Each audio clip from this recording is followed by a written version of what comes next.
Hello everyone, I'm Rebecca Keppel and I'm super excited to be back on ThermOWeb's YouTube channel today. I have a couple of cards to share with you with our swap with Heffy Doodle. I'm making easy glitter cards. One is a background and one is accents.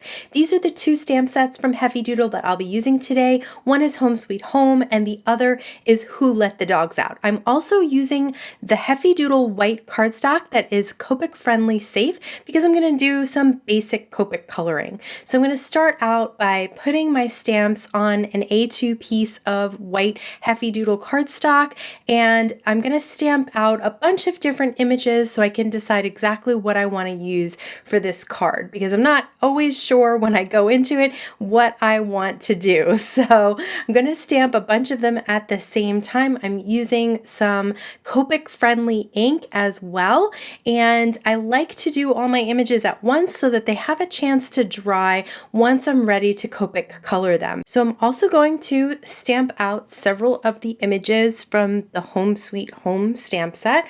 I have a couple of the houses, the truck, car, clouds, and a tree. And I'm going to set these aside to dry while I work on the glitter.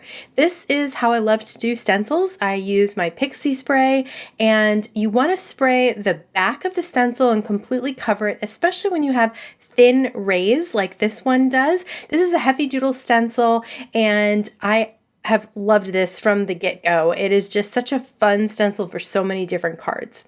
I sprayed over a glass mat. I'm going to place a 6x6 piece of the Heffy Doodle cardstock onto that glass mat on the overspray of the pixie spray, and then once the pixie spray is dry on the back of the stencil, that's when I'm going to place it down. If you place it down while it's wet, you might have an issue when you pull up the stencil, so really wait for it to dry.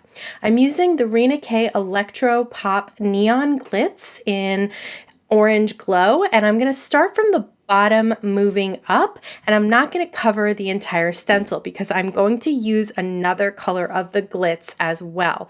So once I have most of the bottom and up towards the middle of this stencil covered, that's when I'm ready to move on to the second color. But I do want to make sure that all of the bottoms of my rays are completely covered. Now I'm using Hello Yellow, and I'm always using the stencil pal to apply over a 6x6 stencil because it is wide enough to really cover the entire stencil. It helps you get nice even coverage, and it's consistent coverage, so you won't have a bunch of bumps where your palette knife was too short to cover the whole stencil. So I am going from the top down this time because I want the ends of the rays to be that yellow and the bottoms of the rays to be the orange, and I absolutely love the color and shine from this.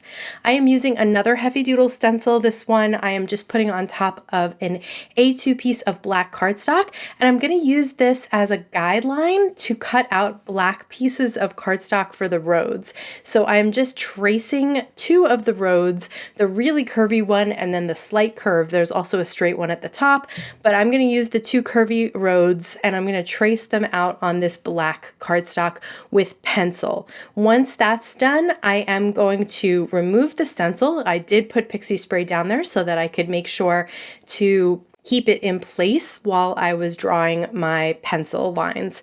So now I'm going to add the glitz on top of the road. So I'm using white glitz this time, and I'm just using a palette knife this time because these tiny little pieces of the divider line in the middle of the road, I don't want to cover up on top or on bottom of the road.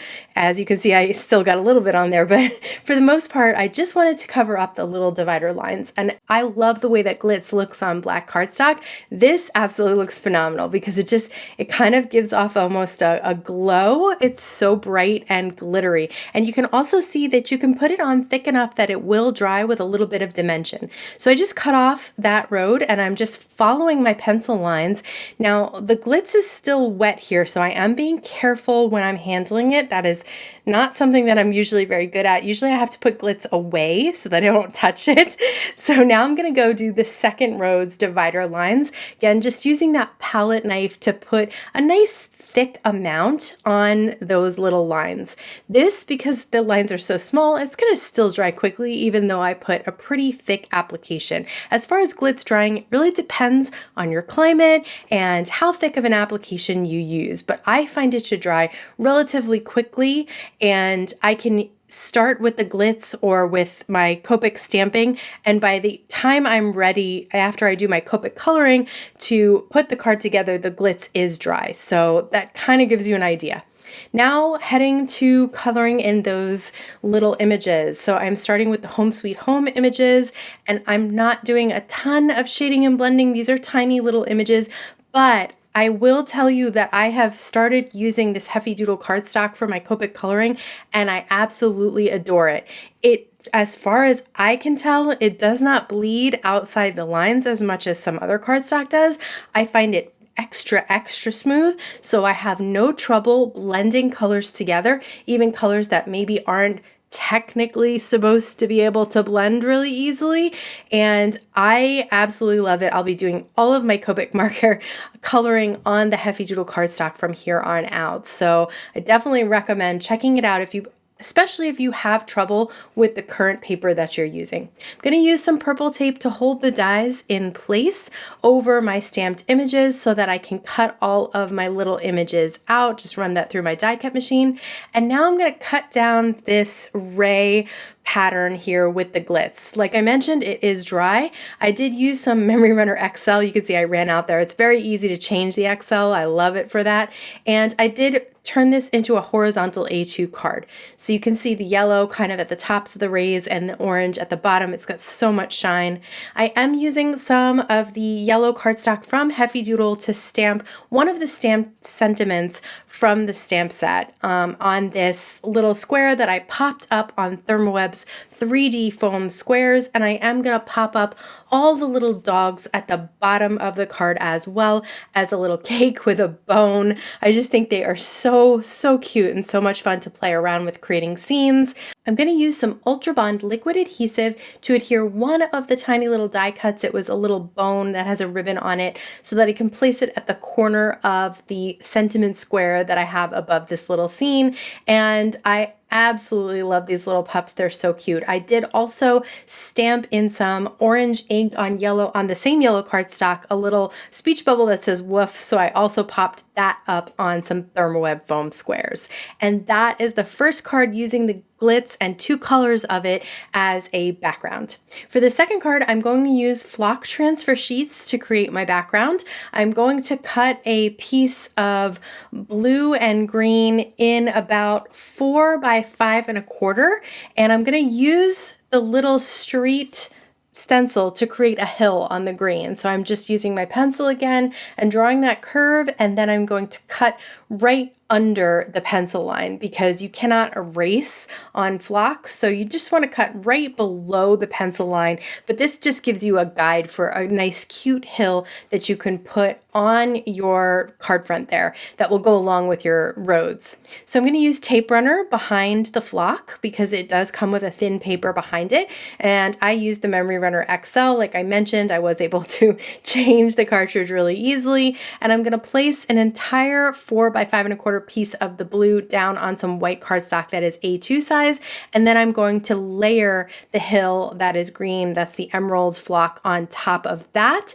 So I'll have my sky and my grassy hill. I'm going to stamp a sentiment on the same yellow cardstock, a little scrap piece that I had left, and it just says "We will miss you," and I'm going to stamp that with black ink on that yellow cardstock so that I can create a sentiment strip that I'll adhere to the card. I love that little sentiment as the little moving truck is driving away. So for this, I'm going to use liquid glue as well. I'm going to use the Ultra Bond in the pen form to adhere everything down to the flock because flock has that texture to it. It may be difficult to get tape runner to really adhere.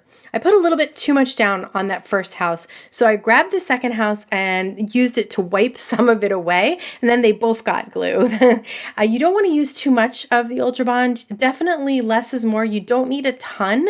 It is a very strong glue, and the more you put on, the longer it's going to take to dry. So it does have a slight bit of an extra dry time that gives you time to move it around. When I transferred the glue between the two houses, I missed the corners of the house, so I'm just adding a little bit extra texture to the corners, and then laying my acrylic block on top to give it time to dry. But you'll see here where I got it right with the road. I put a little bit in the corners and a little bit throughout the rest of the street, and this one goes down and adheres right away because I use a little bit less. So really, this is the way to do it. I'm going to put this street right at the bottom. It stretches to the front, to the left side, to the right side of the panel, and then I'm going to do the second road on top of that, and I'm going to do the same thing, just making sure I'm getting those corners, and then just putting a light amount in the rest of the road so that it will adhere pretty quickly now to that flock. And I'm just going to place that so that it's underneath the house. I don't want it running through the house. That would be a disaster. And now I'm going to use the ThermOWeb foam squares to pop up the car that's kind of driving away from the homes, and then the truck on the other curvy street down below. So this is another way to use the glitz as kind of more of an accent, and then use the flock as the background. So whether you combine the glitz with the Heffy Doodle stencils on an accent or on the entire background, this is a really easy way to make glittery cards. And I absolutely love the Heffy Doodle designs, and combine those with the color and shine of the glitz, and you have winner cards that are easy to make. If you're interested in any of the supplies that I used today, they will all be linked down in the YouTube description box below the video. I want to thank you so much for stopping by. Have a wonderful day.